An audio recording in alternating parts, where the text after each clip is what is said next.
May adlaw din ha sa akong mga kaigsuonan din ha sa Ginoo. So atong panaghisgutan karon why you must pray in tongues. Hello, this is Emerald. Welcome in the realm of the Spirit podcast. Why you must pray in tongues. In John 4 chapter 24, it says God is a spirit and they that worship him must worship him in spirit and in truth. So must is the key word nato dire. Must meaning something nga dili nato pwede i-negotiate in the kingdom of God. So in the kingdom of God, walay democracy, walay freedom of will, walay freedom of speech, but in the kingdom of God, either you obey or dili. Kung moingon kag kingdom, naa siya'y king, di ba? Naa siya'y rulership over. Amen? So, the Bible says that God seeking for a true worshiper that worship him in spirit and in truth. Because God is a spirit, he is a spirit. So, if you worship him, kailangan daw nato siya i-worship in spirit and in truth. So, why we should pray in tongues? Because when you pray in tongues, you are praying in the Spirit. And God hears every prayer prayed according to the Spirit. In Corinthians chapter 4, verse 4, it says, He that speaketh in unknown tongues edifies himself. In 1 Corinthians chapter 14, verse 14 po, nakasulat diri, If I pray in unknown tongues, my spirit prayeth, but my understanding is unfruitful. Now, nakasulat diri sa Bible, the Bible says in John that God is a spirit, and they that will worship must worship him in spirit. So in the Bible says, kung kita daw kuno, when we pray in tongues or pray in the spirit, ang atua dayeng espiritu muuy gaampo. So kinsay gaampo kundili ang atuang spirit. Then our understanding kuno became unfruitful. It makes no sense kuno sa atua kung unsay atuang pray in the spirit. So when we pray in tongues, our own understanding, ato ang kaugalingong panghunahuna, ang ato ang kaugalingong pagsabot, no, our intellect has no knowledge kung unsay gistorya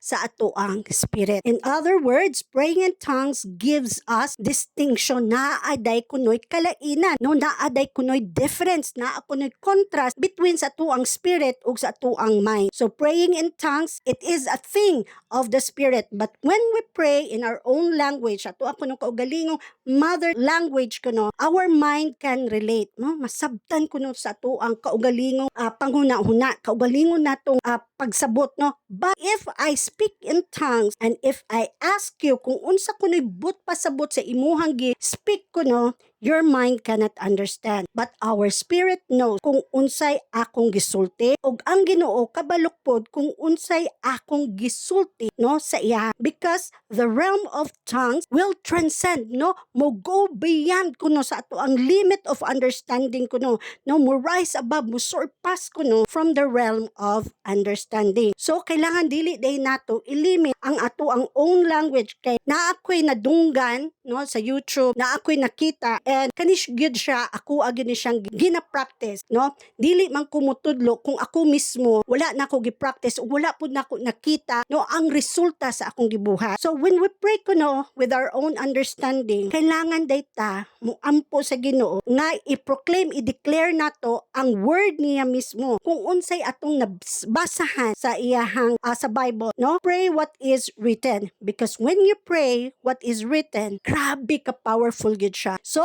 because you are aligning your request directly sa kabubuton dinha sa Ginoo, dinha sa imong kinabuhi. So tungod kay gaampo ta sa will mismo sa Ginoo sa atong kinabuhi, it give us the confidence that ang Ginoo namati sa atoa, ang Ginoo nakadungog sa atoa, ug ang Ginoo mutubag sa atoang gipang ampo, because we are praying and claiming the absolute truth. So inganion din nato pag-ampo, no, kung kita mo ampo ta by our own words, no, our own language. Lord, you have said, and it is written, of God, because his words never fails, no.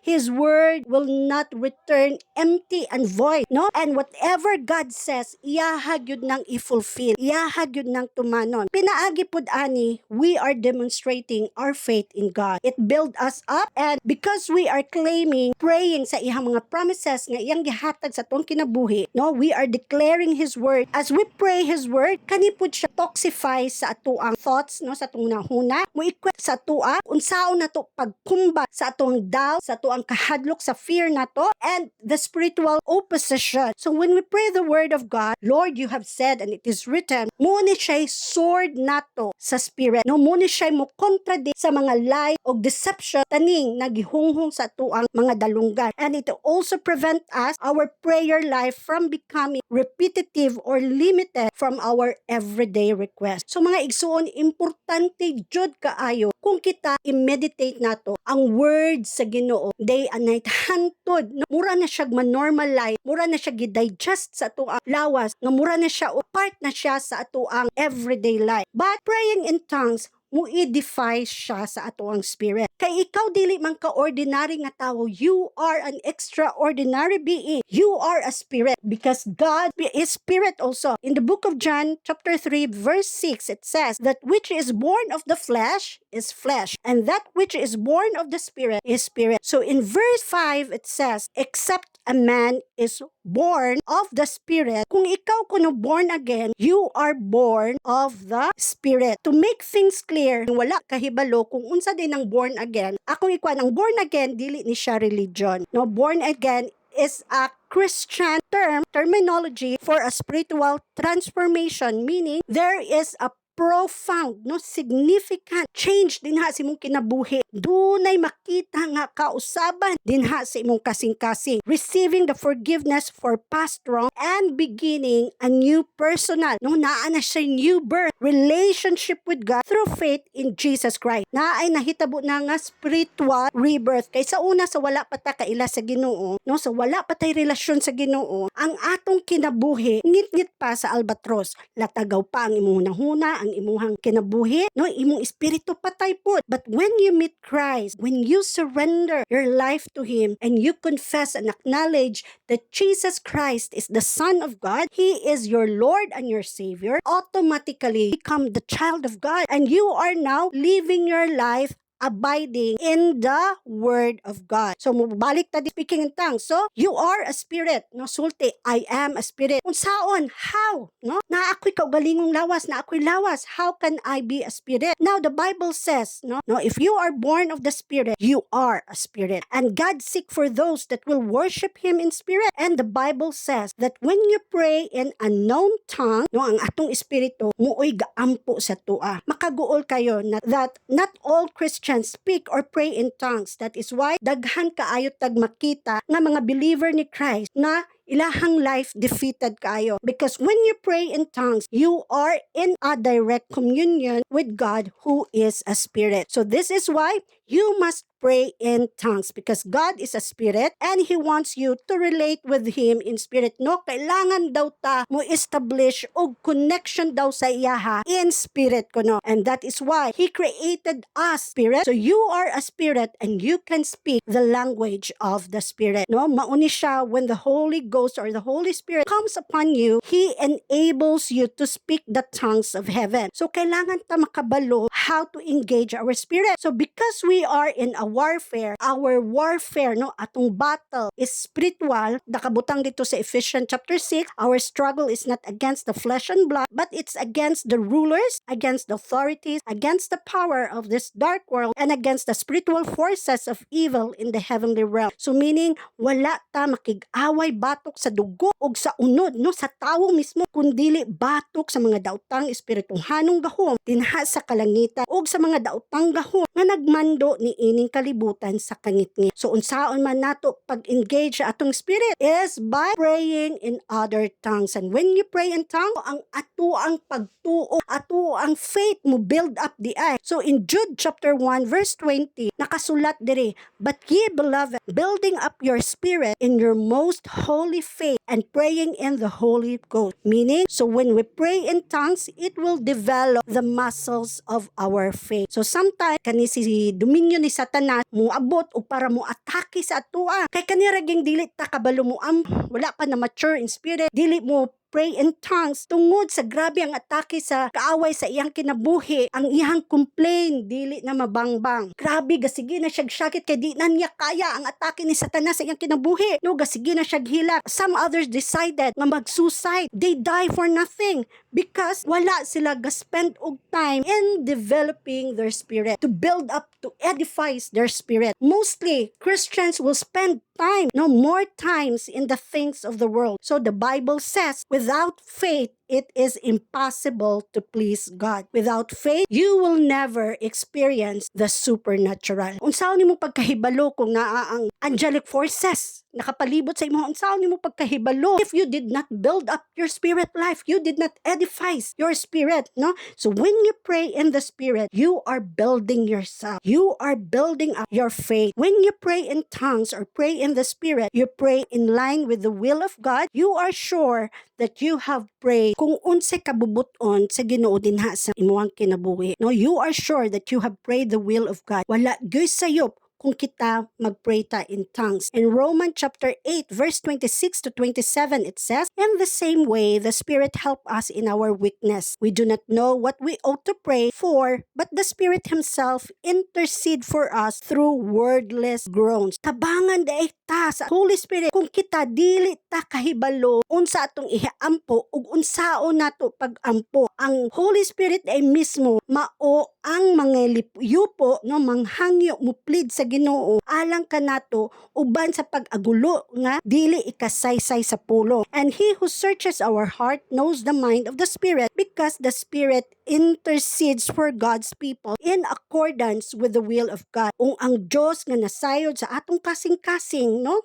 kitang mga tao nasayod unsay gihunahuna pud sa espiritu, kay ang espiritu mangaliyupo sa Diyos alang sa iyang katawhan, sumala sa iyang kabubuto. Hallelujah. Di ba nindot kayo mga igsoon? Kung kita day mo ampo, no, pray in tongue, dili gyud dayta. You can never miss, you can never pray wrong, and you have lined up your prayer according to the will of God, and you pray in the harmony with the will of God. Sometimes kanang dili ta kabalo unsa atong iampo, limited kaayo atong inampuan, limited kayo ang words nga mogawa sa atong baba, our intellect cannot give you the fullness of God. No, when we pray in tongues, gi-release nato ang spirit, and we release also our faith. No, in Mark chapter 16 verse 15 to 17 it says, go into all the world, preach the gospel to all creation. Whoever believes and is baptized will be saved, but whoever does not believe will be condemned. And these signs will accompany those who believe in my name. They will drive out demons, and they will speak in new tongues. And before Jesus went back to heaven, giingnan niya yung mga disipulo, don't go. No, wait until you receive the Holy Spirit. And they waited in the upper rooms pila ka adlaw, and one day, the day of Pentecost was fully came as of a rushing mighty wind that filled up the house, and there came like clothing tongues on their foreheads, and they were all filled with the Spirit, and they began to speak in all the tongues as the Spirit gives them utterance, no, meaning word, sentence. When you pray in tongues, the influence of the Holy Spirit also in your life will intensify. Kay kung unsay naa sa tong Spirit, it begins to influence everything nga naa sa atoa og naka-surround sa atoa. So when you pray in tongues, manotice pud nato di ay that there is a greater resistance against the temptation. You're gonna notice nga there's a holiness that begins to increase in your life. So as you pray in the Spirit, you also begin to observe a holy inspired boldness upon you. If you begin to practice this daily, this speaking in tongues, pray in the Spirit, you will notice that there is a divine boldness, no, courage, fire within you, no, that comes upon you. You also notice nga ang intensification sa mga spiritual gift, no, for the spiritual gift are the expression of the Spirit.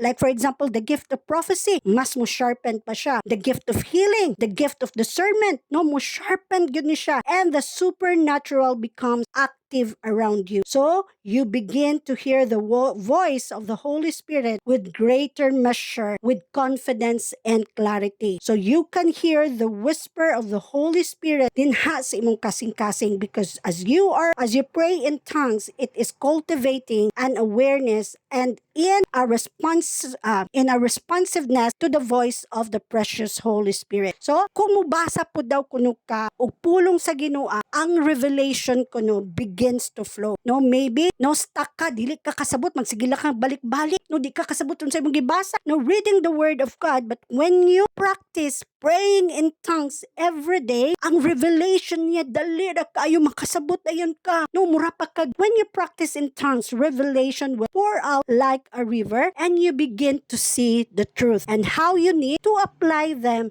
sa imuhang everyday life. No, even the dreams and vision, grabe kayo ka-intensify. No, supernatural will begin also to intensify. Miracles will intensify. You begin to walk in supernatural on a daily basis. So when you practice in praying in tongues on your daily life, this simple spiritual gift, no, there is a greater spiritual awareness that begins to develop. So mga igsuon, unsa pa man ang atong rason nganong dili ta mo speak in tongues, pangayoon ninyo na sa Ginoo, no, kay when you have the Holy Spirit, this speaking in tongues will automatically be given to you. Maybe just because of your unbelief, sa imuhang pride, or wala nimo gipangayo nganong dili ka, no, maka-speak in tongues until now.